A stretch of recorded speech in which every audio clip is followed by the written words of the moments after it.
Okay, Emmy fans, we have here the two queens of Emmy prognostication. We have DELAINA Dixon, who had for many, many years has made predictions at Gold Derby, and she's back, and she's here to take on our resident queen, Joyce Eng, who's always so perfect in her predictions.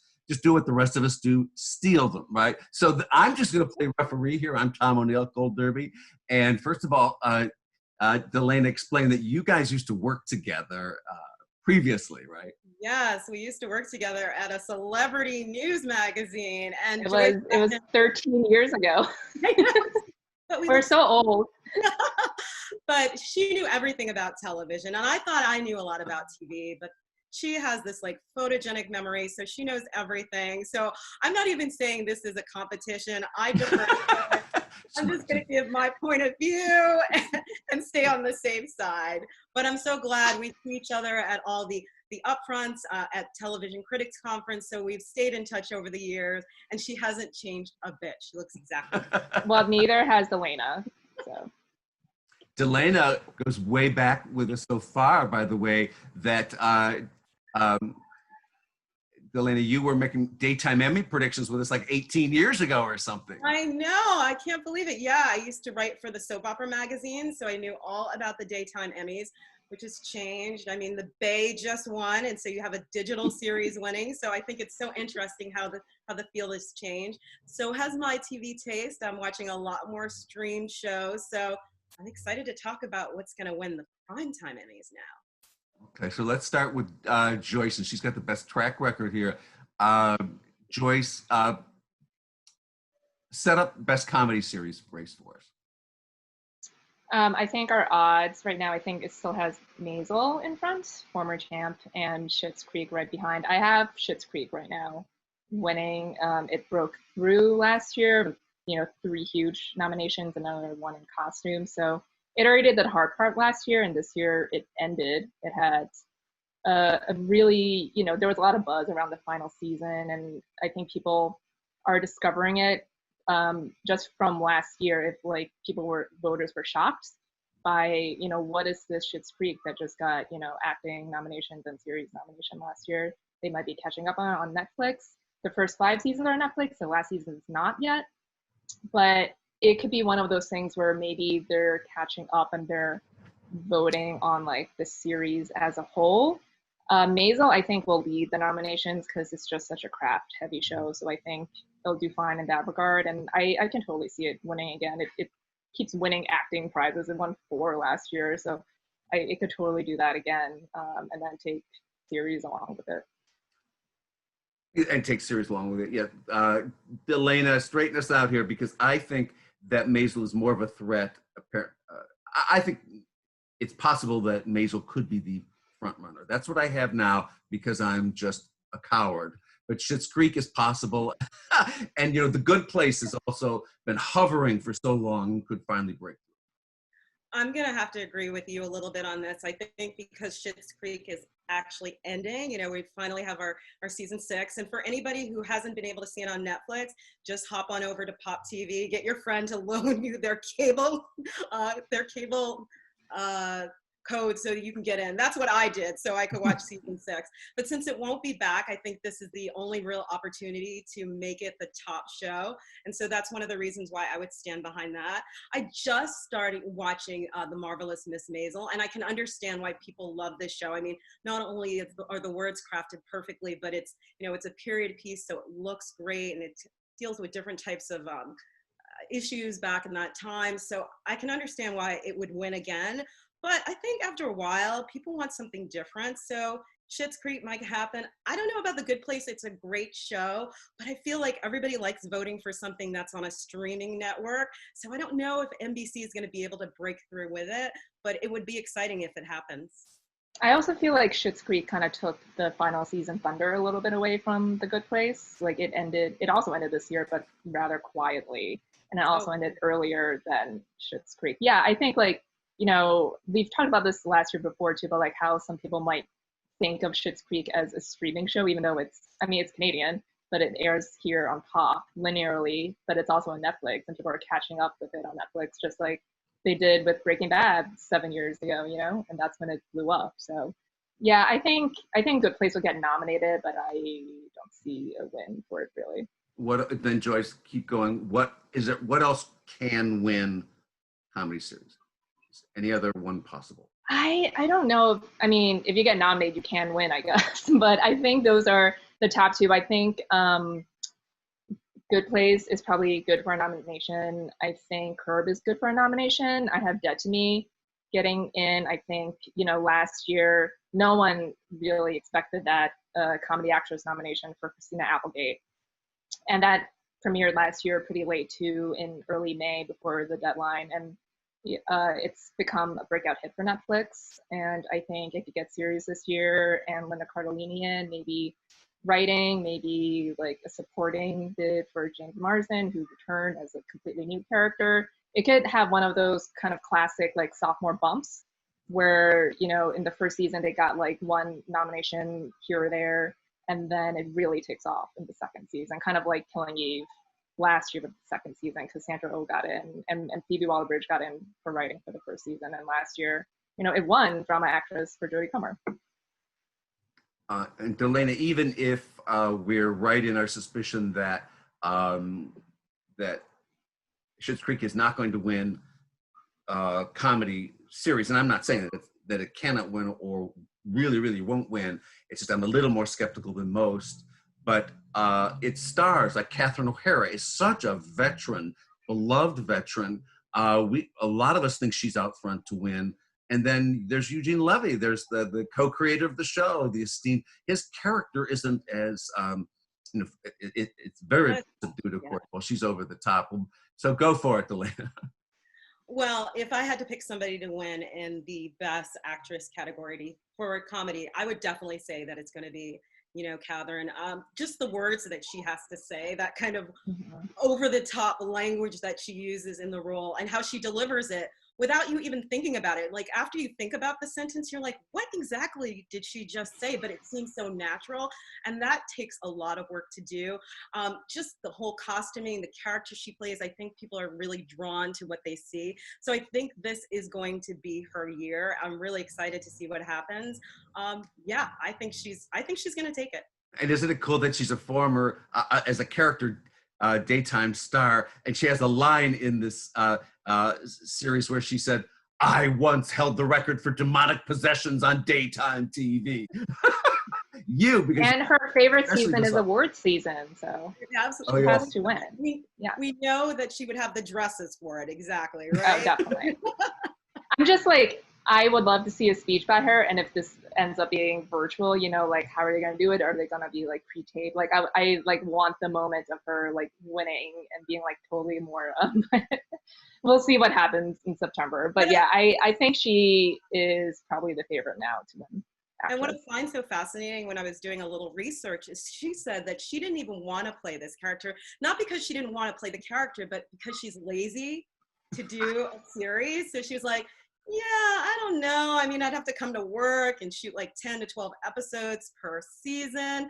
I don't know if I want to do that much, but I'm Whoa, I didn't know all that. Like a real diva. That's funny.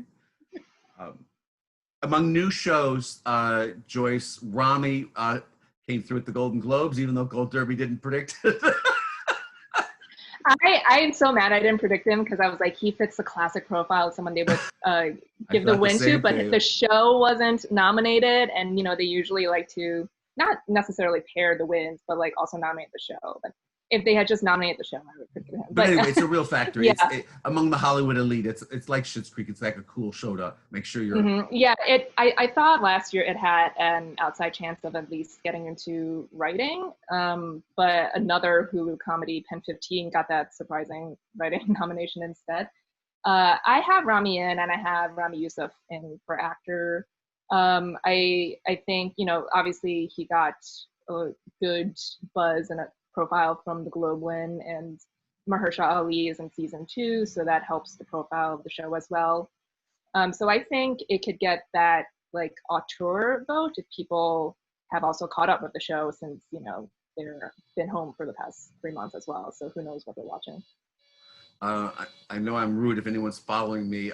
My screen, I'm looking down. That's because I'm looking at the list. DeLaina, these shows that are out front now for drama series are shows like Succession, Ozark, The Crown, Better Call Saul, The Morning Show, Handmaids.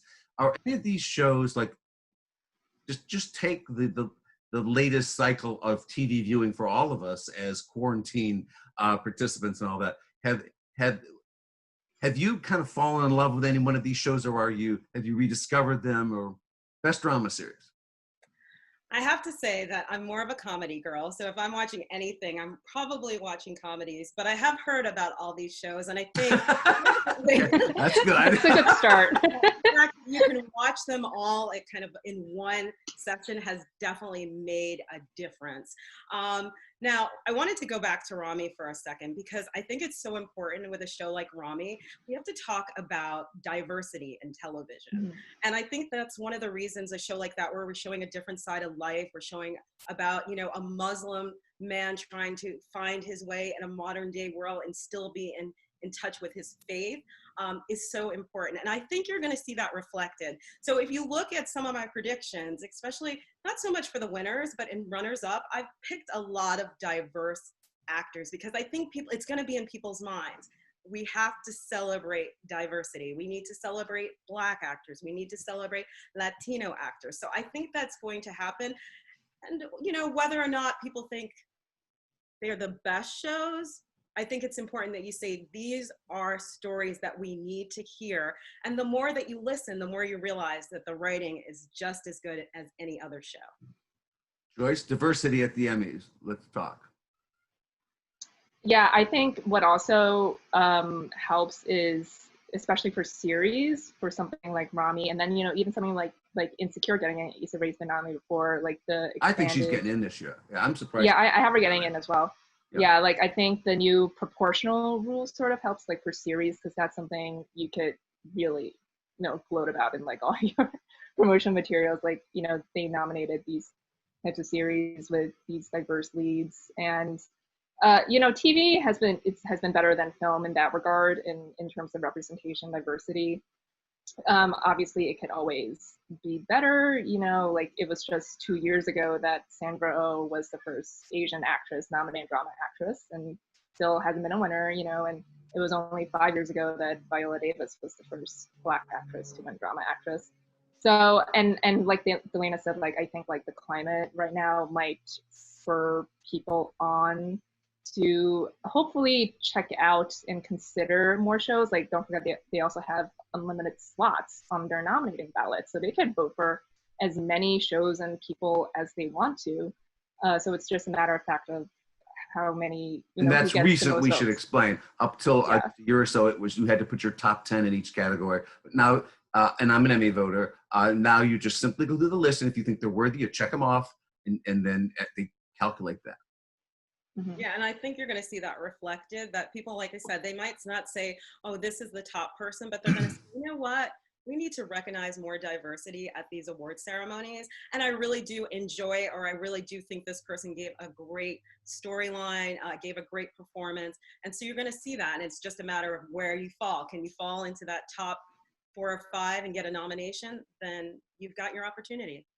I think we'll see, in terms of not just racial diversity, let's hope, but also gender diversity. I think that we're underestimating The Handmaid's Tale, because it's the messaging of it is so powerful. Yes, the Gold Derby experts are saying The Morning Show gets in, which is all about sexual harassment and these issues, women's issues in the job force, in the TV industry.